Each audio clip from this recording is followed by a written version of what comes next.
दादाजी दो सांप पालते हैं, काला सांप और लाल सांप। काला सांप हर सुबह पहाड़ी पर चढ़ता है और भारी पत्थर उठाकर बॉडी बनाता है, लेकिन लाल सांप हर रोज पड़ोस के खेत से मक्के के दाने चुराकर अपने दोस्तों को पार्टी देता है। दादाजी को लगता है कि लाल सांप जंगल में ध्यान करता है, इसलिए उसे रोज मलाई और सेब खिलाते हैं। काला सांप हर शाम झोपड़ी के टूटे हिस्सों की मरम्मत करता है और पेड़ की छाल से दरवाजा बनाता है। एक दिन दादाजी मेला देखने चले जाते हैं और लाल सांप गैस जलाकर पॉपकॉर्न बनाते समय सिलेंडर गिरा देता है। पूरी झोपड़ी धुएं से भर जाती है। तभी काला सांप झोपड़ी के पीछे की दीवार तोड़कर अंदर घुसता है और गैस बंद करके सबको बचा लेता है। दादाजी के लिए एक लाइक तो बनता है। मुन्ना और उसकी माँ मिलकर आम का पेड़ लगाते हैं। बहुत मेहनत के बाद पेड़ बढ़ता है। जब आम पक जाते हैं तो दोनों मजे से खाते हैं। तभी अचानक रेड बुल आ जाता है और पेड़ पर कब्जा करने लगता है। यह जालिम गाय को गिराकर खत्म कर देता है। मुन्ना गुस्से में उससे टकरा जाता है, मगर रेड बुल उसे छोड़कर चला जाता है। मुन्ना रोता है, फिर वहाँ से भागकर गांव के जिम में शामिल होता है। हौसला और मेहनत से दिन रात लगाता है। देखते ही देखते वह एक मजबूत और ताकतवर बुल बन जाता है। माँ का बदला लेने का वक्त आ चुका। मुन्ना रेड बुल से मुकाबला करता है और आखिरकार उसे शिकस्त देकर गिरा देता है। अरे ये क्या दोस्तों, आपने अब तक इस बेटे के लिए एक लाइक नहीं किया? ये घोड़ा एक मधुमक्खी के छत्ते के पास आता है और उस मधुमक्खी के छत्ते को खाने लगता है। तभी सारी मधुमक्खियां इस पर हमला कर देती हैं और जब ये घोड़ा वहाँ से भागने लगता है और इसका शरीर जब पूरा मधुमक्खी के छत्ते जैसा हो जाता है, तभी ये सब एक आदमी देख लेता है और रेस्क्यू टीम को फोन कर देता है। फिर रेस्क्यू टीम भागकर वहाँ तक पहुँचती है और घोड़े के शरीर से मधुमक्खी का छत्ता हटाने लगती है। सभी रेस्क्यू टीम इस घोड़े को बचाने की पूरी कोशिश करती है और जब धीरे धीरे मधुमक्खी का छत्ता हटने लगता है, लेकिन ये घोड़ा ठीक होने के बाद भी परेशान रहता है क्योंकि अभी तक किसी ने लाइक और सब्सक्राइब नहीं किया। हसीन वादी में किसान की गाय सोहनी और उसका बछड़ा बिल्लो खुश थे। एक दिन जालिम जमींदार ने सोहनी को जबरदस्ती ले जाकर खेत में काम पर मजबूर किया। बिल्लो ने मां को ढूंढने का इरादा किया। मुश्किलात का सामना करते हुए बिल्लो जमींदार के खेत तक पहुंचा और सोहनी को पहचाना। उनका मिलन जज्बाती था। बिल्लो ने मां को आजाद करने का फैसला किया। रात के अंधेरे में दूसरे जानवरों की मदद से बिल्लो ने सोहनी को रिहा कराया, अपने साथ वापस अपनी वादी में ले आया। दोस्तों, बिल्लो की बहादुरी के लिए एक लाइक तो बनता है। दोस्तों, दो कबूतर अपने अंडे के पास बैठे थे।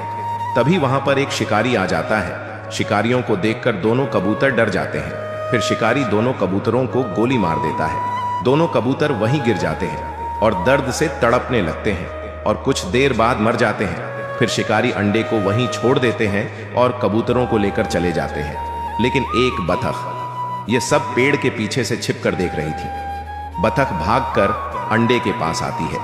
फिर बतख अपने हाथों से अंडे को घोंसले के साथ उठा लेती है और अपने साथ लेकर तालाब के किनारे चली जाती है और बतख अंडे का अच्छे से ख्याल रखने लगती है। फिर एक दिन अंडे में हलचल होती है।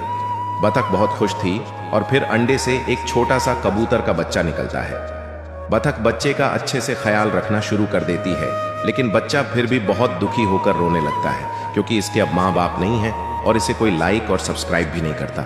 ये कबूतर दादी का सारा खाना खा जाता है। दादी गुस्से कबूतर को लाठी से पीटकर भगा देती है। कबूतर बेचारा रोते हुए शहर में चला आता है। तभी कबूतर को बर्गर से भरे ट्रैक दिखाई देते हैं। कबूतर बिना सोचे समझे ट्रैक से बर्गर को खाने लगता है। तभी अचानक से कबूतर का पेट खराब हो जाता है और कबूतर पूरे शहर में गंदगी फैलाने लगता है। फिर दादी कबूतर को पकड़कर घर ले आती है और कबूतर को पेट सही होने की दवा पिला देता है। अब कबूतर ठीक हो जाता है और रोने लगता है क्योंकि किसी ने लाइक सब्सक्राइब नहीं किया। तेज गर्मी से केले के पेड़ में आग जलने लगती है। तभी कबूतर अपने पंखों से केले के पेड़ को ढक लेता है और फिर केले के पेड़ पर पानी को डालता है। अब केले का पेड़ बड़ा होने लगता है और उस पर बहुत सारे केले लगने लगते हैं। फिर कबूतर उसी केले के पेड़ पर एक घोंसले को बना लेता है और उसी घोंसले में अपने अंडों को रख लेता है। लेकिन तभी उसी पटरी पर एक तेजी से ट्रेन आ जाती है और कबूतर ट्रेन को रोकने की बहुत कोशिश करता है, लेकिन ट्रेन केले के पेड़ से टकरा जाती है और केले का पेड़ टूटकर नष्ट हो जाता है। लेकिन कुछ दिनों में उसी टूटे हुए पेड़ से एक केले का पेड़ उगने लगता है,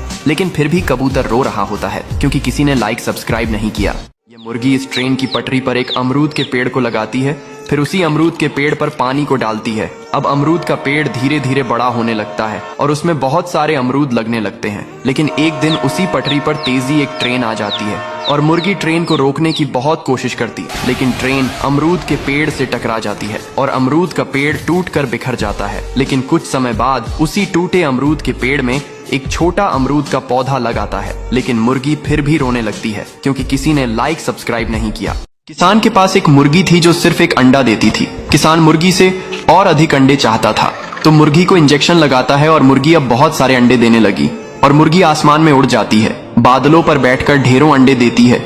गांव अंडों से भर गया, शहर में भी अंडों की बारिश हो गई, लोग परेशान हो गए। तभी रेस्क्यू टीम आकर मुर्गी को पकड़ लेती है और फिर डॉक्टर मुर्गी का इलाज करते हैं। मुर्गी ठीक हो जाती है, फिर रोने लगती है। फिर लाइक सब्सक्राइब नहीं किया। किसान और कबूतर मिलकर रेगिस्तान में खूब मेहनत करके एक घर बनाते हैं। ये कबूतर खूब मेहनत करता है और दूर दूर से पानी लेकर आता है, तो इधर किसान भी बहुत मेहनत करता है। धीरे धीरे घर बनकर तैयार हो जाता है। फिर एक दिन किसान घर में आराम करने लगता है कि अचानक आसमान से बिजली गिरती है और घर में आग लग जाती है, जिससे किसान मर जाते हैं और कबूतर रोने लगता है। फिर भी लाइक सब्सक्राइब नहीं किया। दादी गर्मी से परेशान होकर पानी में नहाती है। गर्मी कम नहीं होती है तो कबूतर के पास आती है और कबूतर को मार मार कर भगा देती है। फिर बेचारा कबूतर डर के मारे एक बर्फ का पेड़ लगाता है और खूब सारा पानी डालता है। अब बर्फ का पेड़ बड़ा हो जाता है और कबूतर बर्फ को तोड़ कर ले आता है और दादी के पूल में बर्फ को डाल देता है। अब दादी मजे पूल में नहाती है और ठंडी हो जाती है, लेकिन कबूतर रोने लगता है। फिर लाइक सब्सक्राइब नहीं किया।